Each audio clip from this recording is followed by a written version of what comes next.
আমার পরিবারের জন্য আমার হিরো আলম 10টা বিয়ে করা লাগলে আমি 10টা বিয়ে করবো। হিরো আলম রিয়ামণিকে বয়কট করেছে। এই বয়কট মানে তাকে আর মনে আমার জীবন থেকে সালাম টাকা নিলাম না, খালি আমাকে তালাক আমি ঢাকাইতে গেলে তার সাথে তালাক দিয়ে দেবো। সেটা খুব লেখালেখি হয়েছে। এদের পরিপ্রেক্ষিতে রিয়ামণি সোশ্যাল মিডিয়াতে বিভিন্ন রকম কথাবার্তা বলতেছে। মানে কেউ বলতেছে আমি মানসিক রোগী হয়ে গেছে, এই সমস্ত কথাবার্তা বলতেছে। আমার বাবা যখন হসপিটালে দীর্ঘ 32 দিন ছিল, রিয়ামণি একদিনকে 2 দিন খেলে গেছিলো, এর মধ্যে কোনোদিন যায়নি এবং আমার বাবার কোনো সেবাও করেনি, পাশেও থাকেনি।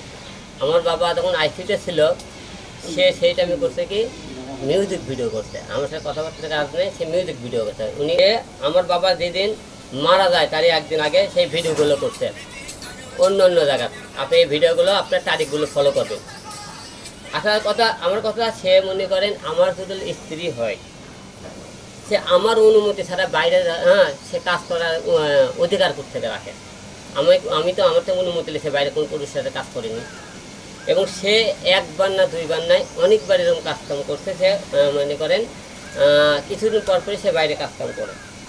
এবং সে বলেছে কয়েকবার হাস্যকর বিষয় যে আলমের চরিত্র বিষয় আপনি সবাই জানেন। ছেলেরা করুক, মেয়েরা একটা অভিযোগ দিতে পারে যে তার চরিত্র খারাপ, সে 3-4টে বিয়ে করছে, এটাতে এই সময়টা। কিন্তু চরিত্র খারাপ এই কথাটা যখন বলে, আপনারা মেয়েরা যখন তার কাছ থেকে দূরে চলে যায়, কি ডিভোর্স হবে, তখন এই কথাটা কিন্তু তাদেরকে কিন্তু তারা বলে তার চরিত্র খারাপ। তারপরে বলেছে মনে করেন ঝামেলার কারণে সে অনেক দূরে ছিল, বলতেছে আলমের সাথে ঝামেলার কারণে সে দূরে থাকবে। একটা লোক হসপিটালে মৃত্যু পড়ে যায়, সে ঝামেলার পরে সে দূরে কেন থাকবে?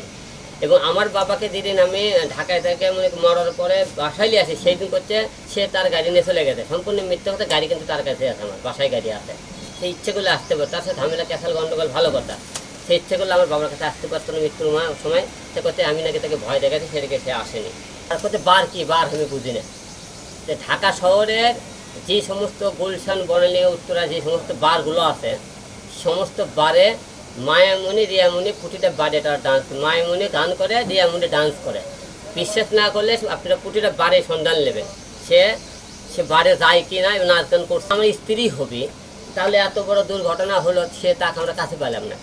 তাই আমি একটা কথা বলতেছি, এই মৃত্যু পরে এই যে আমার হাতে কোরআন দেখতেছেন, আমি যেরকম এরকম কোরআন হাতলে বললাম, ওরে কোরআন হাতলে বলবেন। তো তুমি যে বলছা যে এই ভিডিওগুলো আগের, সে যদি প্রমাণ করতে পারে, এবং সে আমার বাবার আইসিউতে থাকার কালীন তারা কেউ কিন্তু আসেনি, তার পরিবার, আমি তারে বিয়ে করছি। যে আমার পরিবার থেকে আমরা সবার কাছে নিজের কাছে প্রশ্ন করি, তারে বিয়ে করলাম। রিয়া শুধু হিরো আলমক দরকার, তার বাবা মাকে দরকার নেই। তার পরিবার, তার নিজের বোন এবং ভাই ভাবি, তারা সবাই মিলে এক জায়গায় থাকে। তার বোনও কোনোদিন, মায়ামণি, সেও কোনোদিন হসপিটালে আসেনি। তার দীর্ঘ 32 দিন আমার বাবা হসপিটালে ছিল। রিয়ামণির বাবা মা কোনোদিন আসেনি, তাদের পরিবারের সাথে কারোর সাথে ক্যাসাল গন্ডগোল নেই, তারা আসলো না কেন? এবং সে বিভিন্ন রকম যে কথাবার্তাগুলো বলতেছে যে হিরো আলম হলে যে তার পরিবারের লোকদের সাথে আমি হলে যে ভালো ব্যবহার করছি।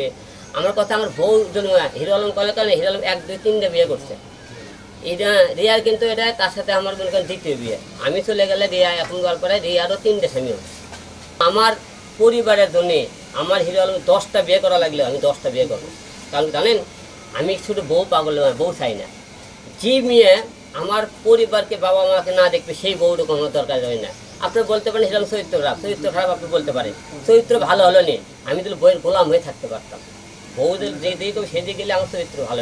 আজকে আমাদের পুরুষের একটা দোষের কারণে আমাদের বাবা মাকে বৃদ্ধাশ্রমে যায়। কি কারণে? বউদুল বলে এই দিক টাকা, তোর বাবা মায়ের কাছে গেলে আমার কাছে আসবি না। আরে বউ গেলে বউ পাবেন আপনারা। জি বাবা 10 মাস 10 দিন আপনি গর্ভ ধারণ করলো, তারপরে কই পাবেন? বউ পাওয়া দেবে না। চরিত্র খারাপ হতে পারে, হ্যাঁ আমি চরিত্র খারাপ, ওই বইয়ের কোনো তুমি করে কথা শুনলে চরিত্র ভালো হবে আপনি, যখন ওই বইয়ের কথা শুনবেন না তখন আপনি চরিত্র খারাপ হবে। তাহলে এই বউ দরকার নাই তো। সে ধর তুমি কী করলো, হিরো আলম চরিত্র খারাপ। তো প্রতিটা লোকে হিরো আলম চরিত্র খারাপের কথা বললো। বয়কট মানে কি জানেন? করছে আপনি করছে সে বয়কট থেকে, বয়কট মানে বুঝি না। বয়কট মানে তাকে আর মনে আমার জীবন থেকে সালাম টাকা নিলাম না, খালি আমাকে তালাক, আমি ঢাকাইতে গেলে তার সাথে তালাক দিয়ে দেবো না, আমাকে তালাক দিয়ে ছাড়া হবে তার সম্পর্কে। কারণ যে মেয়ে বাবা হসপিটালে থাকাকালীন আমার অর্ডার ছাড়া পর পুরুষ নিয়ে করে, এবং সে কোরআন শরীফ হাতে তুলে বলছে জীবনে মদ খাবে না, বাড়ি যাবে না, তার মেয়ে হচ্ছে কয়েকদিন পরে আমাদের ক্যাথল এসে বাড়ি গেছে, এই বিভিন্ন ছেলেলে নাচ গান করছে।